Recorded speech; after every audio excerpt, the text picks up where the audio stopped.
Let me tell you something. Some of the fashion you like here in church is something that the enemy put in the church. You know, it's easy if the church goes to the world. We can deliver them.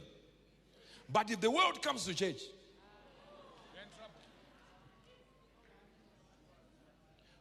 a principality is a spirit with no location to control.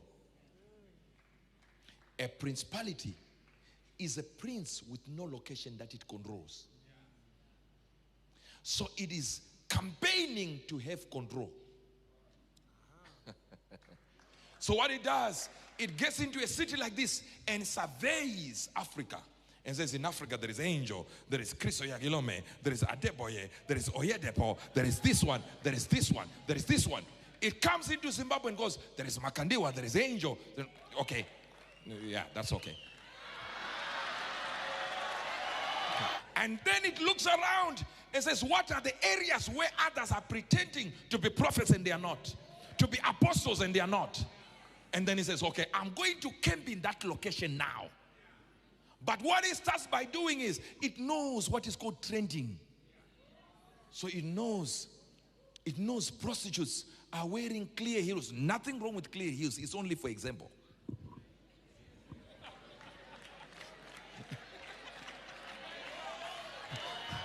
Nothing wrong with clear heels. Nothing. The demon knows I need to control a location. So I need to bring a culture into a system. Do you know one thing about kingdoms? Kingdoms, if you want to remove a king, don't fight the king. Fight his culture. Because a king protects the culture, not the people. By protecting the culture, he protects the people. He doesn't go to protecting the people. What is called democracy tries to protect the people. But a king's duty is to try to protect the culture of the people, that will preserve the people. So when somebody wants to destroy a king, all you gotta do is go to Eswatini and tell them, remove your culture. And you oppose all of it. Guess what? You influence that. People no longer have respect for their culture. And you introduce another culture. It's just that people are so stupid, they don't know that when a culture is being removed, you can only replace it with another culture. There is no way, there is no a place with no culture. It's just a demonic culture that they will bring. So people say, yeah, you know, we are modern now. We need to introduce modern stuff to this kingdom. Hey, you don't know that modern thing that they are telling you about is actually another culture which is demonic. They want to replace your values. What a principality then begins to do is to start getting all the prostitutes to wear clear heels. Then the following week, they change. They say, don't wear jeans, wear tights. They call them what? Leggings? Is that the leggings one? It's just another skin. Everything is in the open. There is nothing left for imagination. You see, men are visual creatures. There is a certain of anticipation we want to have. Not just see one person there, skate up to here. No, not exciting. Something has to come from down there, and somebody has to imagine. Of course, there are generals that even if you wear a concrete skirt, they can chisel it.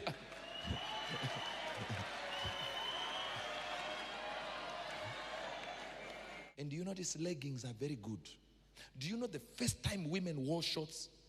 What happened? There was an accident. Oh, no, there's even a picture of the accident. Even the drivers lost it. Boom! The drivers came out, they did not look at their cars. Look at the shorts that they were wearing. Now the shorts for today.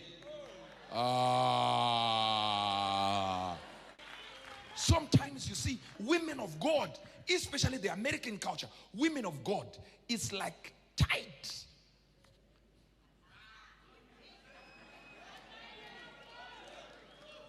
The flesh itself wants to come out of the trousers. And you hear someone say, the Lord is here, it's about. Which Lord are we talking about here? Which Lord? Some of my sons here can't even wear. It's a t-shirt. You look at the t-shirt, you wonder, are you serious about what we are talking about? Just decorum. Because you see, you should dress the way you want to be addressed.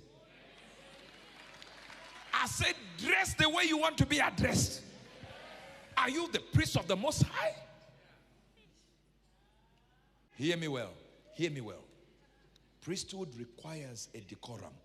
And it was first based on holiness, but holiness was represented by clothes. How do you wear your clothes? You can't even have one suit. I'm not saying there is a suit in the Bible you need to wear or a verse where you find a suit. You can't. Not even one suit that represents whatever our culture is saying is smart. You can't. Not one in your wardrobe. Not one. Just one fake t-shirt written Gaki instead of Gucci. Balenguanza instead of Balenciaga. I saw one man of God with a wife at the beach. Underwear. You know the devil is so smart. He calls it bikini. You definitely know this is a panty and this is a bra. He says, no, it's just bikini. It's beachwear. So the world goes to a beachwear now, but the Lord knows this is nakedness. You're moving up there with a thong at the beach, and you say, I'm the light of the world. Tofiakwa. What kind of light are you? You are the darkness of the world. But most of you have no idea how this thing is moving in the world you live in now. Do you realize something? I'm not saying it denotes the heart, or rather it is possible to interpret the heart using clothes, but you are damn right, around 90% you can tell by the clothes what the person is in their heart. Now they are wearing blouses, earrings everywhere. I know you are here now. So no, these are not earrings. They're studs. Eh?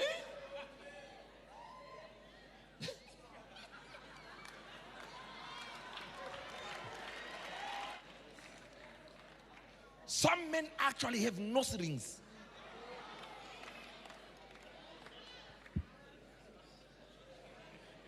We used to have that with the kettle at the house. It's for it not to eat nothing. Whenever God insists on a man, when God insists on a man, if God insists you, he puts boundaries and restrictions. No. The deeper you go in God, the more restricted you become. All of a sudden, you no longer want to eat what they eat. The things I used to do, I don't do no more. The places I used to go, I don't go no more. The people I used to talk to, I don't talk to no more. Because I've been changed.